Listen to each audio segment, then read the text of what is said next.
Hello, watchers! Good morning! So, early in the morning, pinaupo ko ng aking 9 months old na anak para matuto na siya paunti-unti. And then, after that, meron ako maliit na sari-sari store sa bahay. So, nag-open muna ako. So, binuksan ko siya. Nag-display ako ng aking mga paninda. Dito lang naman sa bahay. Dahil paggabi kasi yung mga paninda ko is yung iba hindi ko nilalagay or siniperate ko dahil yung aking window is lang siya jealousy or yung store ko is jealousy lang. So as you can see, kailangan ko talaga i-transfer yung ibang mga candies. And then early in the morning, ayan, papakainin ko na muna yung anak ko ng bread. So, nasa walker lang siya, no, para mabilis siyang matutong maglakad. And after that, morning routine. Yes, ang dami kong hugasin. Like, isang labador. And meron akong tubig sa drum. So, yung gamit namin is drum dahil wala kaming plastic na drum.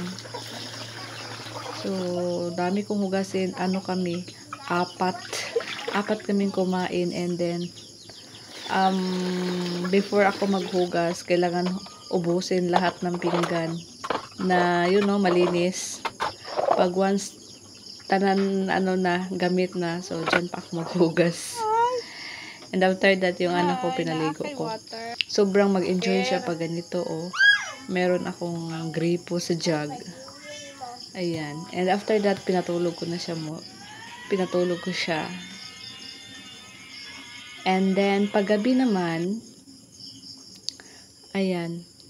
So, mag-pull out na ako sa aking mga paninda. And, as you can see, naglagay ako ng toys dyan. Dahil meron kasing butas or, daanan ng pera. Kaya, takpan ko lang paggabi. Takpan ko lang siya paggabi.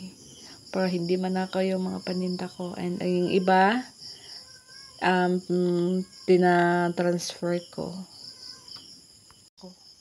So, time check po tayo. Alas 8 ng gabi. So, ayan yung labas. Napakadilim. Sobrang dilim sa labas dahil wala kaming kuryente dito ng probinsya.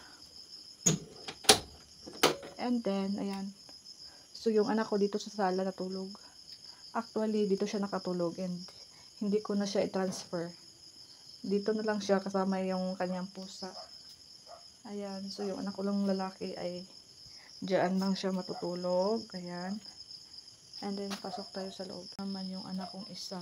Ayan, tulog na. So, ayan, sarap ng kanyang tulog. So, magkatabi kami. Ayan. So, meron siyang earrings. Yan yung earrings niya.